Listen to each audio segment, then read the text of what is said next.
The readings today present us with a dilemma hinted at by the response to the psalm. Let us see your face, Lord, and we shall be saved. Saul had been looked upon kindly by the Lord, but we hear of his death in the reading from the second book of Samuel. Surrounded by his enemies and hearing of the death of his sons, he no longer wanted to live.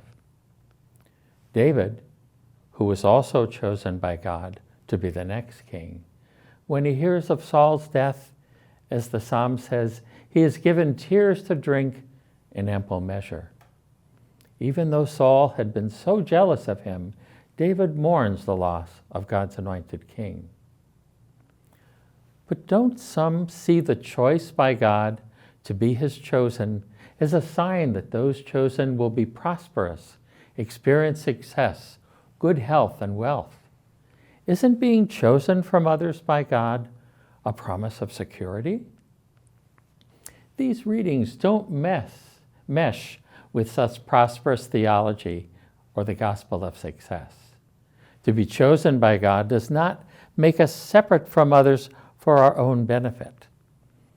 In the gospel, we see what happens to the one chosen by God. Jesus is anointed not from others, but for others. So many have come to be healed by him and to hear his words that it was impossible for them to even eat. Jesus, who shows the very compassionate and loving face of God, is immediately seen by some of his own family members to be crazy. So to be chosen, rather than to lead to prosperity, actually challenges us to be people for others.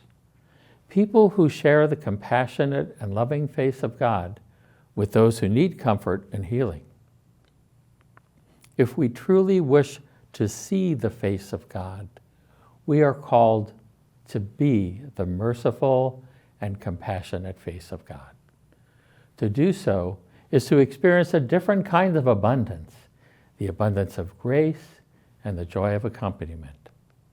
At the same time, those who think that to be chosen is to be chosen from others and for success and wealth may also think of us as crazy, like some members of Jesus' family and the scribes thought of Jesus.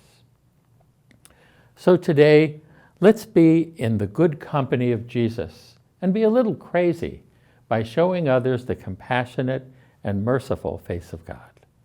While doing so, we may not experience the prosperity others seek, but we may indeed see his face in those we accompany.